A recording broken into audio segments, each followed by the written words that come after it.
Welcome guys sa ating educational webinar, market update tayo. So, hindi tayo naka-live na yun dahil late na. So almost 3 AM.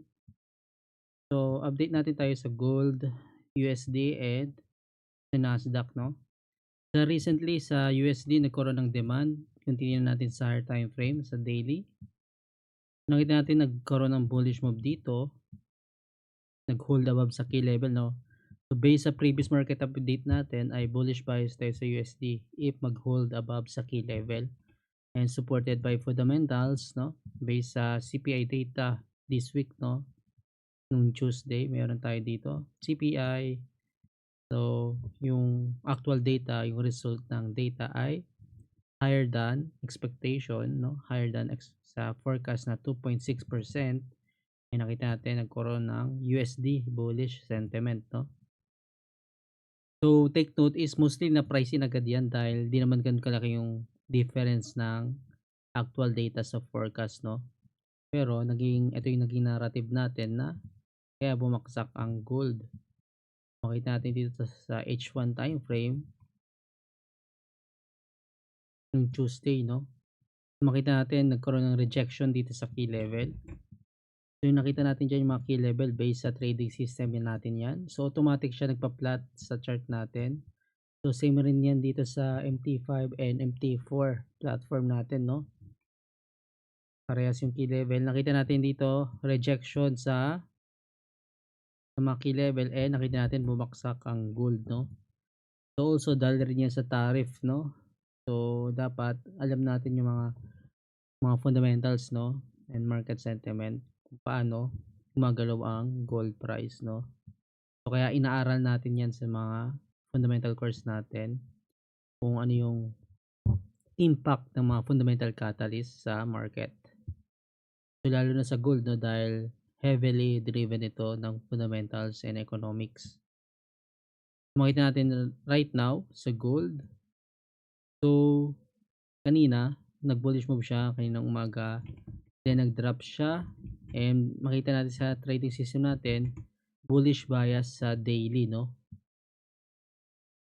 So ganun rin dito sa MT5 natin, same lang sila ng bias, bullish bias nakita natin dito. So if bullish bias sa daily, higher time frame, market structure ay bullish, no. And nakita natin is tumaas siya dito. So nagkaroon ng fear recently sa gold, no, dahil kay Trump, no, na potential i-fire si Powell, no. So nag-cause ito ng fear sa market kaya nag-bullish move, and nakita natin is almost 500 pips yung galaw sa gold, no. And ititingnan natin sa ibang market like sa pound USD, so halos same ng impact, no, nag-bullish move.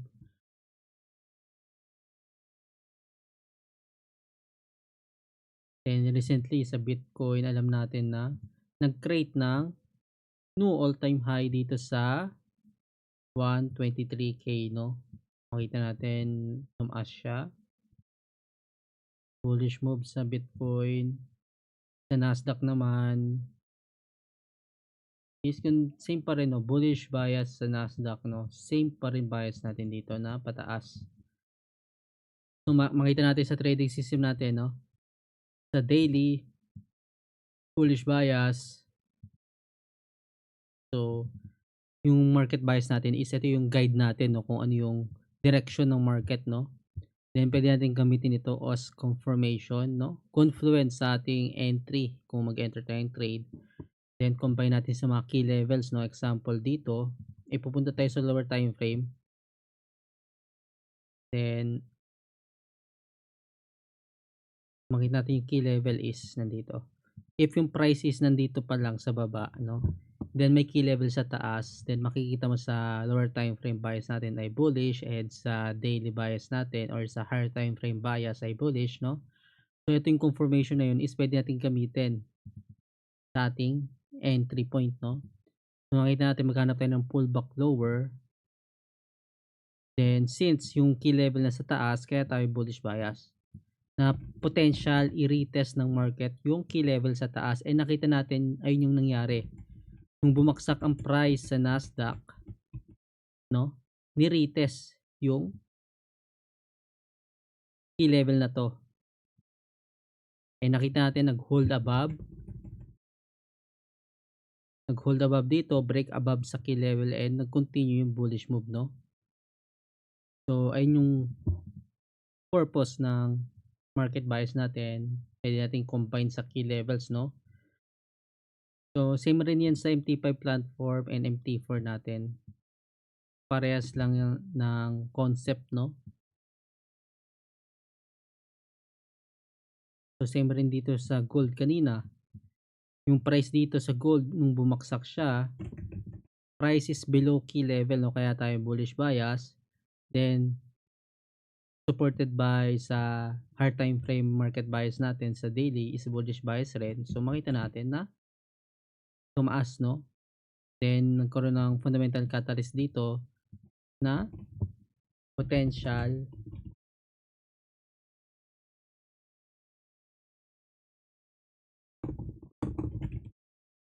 Trump fires Powell 'no.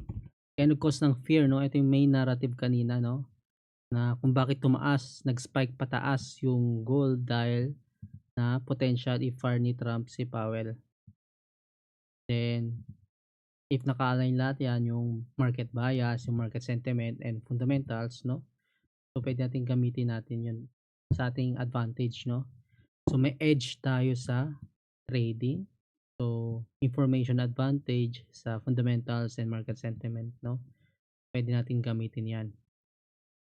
So as of now sa gold, wala tayong masyadong trade idea 'no, so wala masyadong sentiment. Potential ipag-continue bullish move 'no, pullback lower muna sa key level na 'to. Then dun tayo maghanap ng buy position 'no. As long as mag-hold above dito sa 336 key level na 'to. Then if bearish bias naman or maghanap ka ng sell setup, mas maganda maghanap ng sell setups 'no, sa taas. Example dito may key level 'no. So sa previous day key level puwede mo yan gamitin as key level.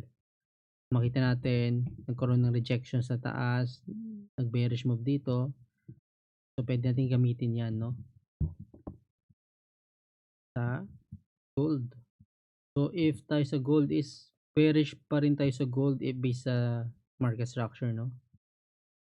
Pero if magtuloy-tuloy yung fundamental catalyst or yung narrative na bullish bias na potential na mawalan ng trabaho si Powell 'no, magko-cause yan talaga ng bullish sentiment sa gold dahil sa fear sa market 'no. Magkakaroon ng risk off sentiment. Then sa DXY, same pa rin bias natin sa DXY, bullish pa rin tayo dito. Then Nasdaq, same. So bullish tayo pero anticipate natin yung pullback lower, na potential mag-pullback yan.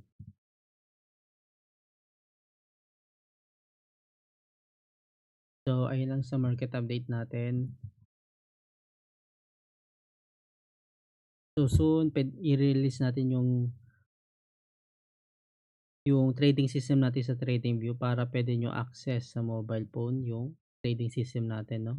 So same lang siya dito sa MT5 platform, same logic, same yung concept 'no. So ayun lang sa market update natin for this week.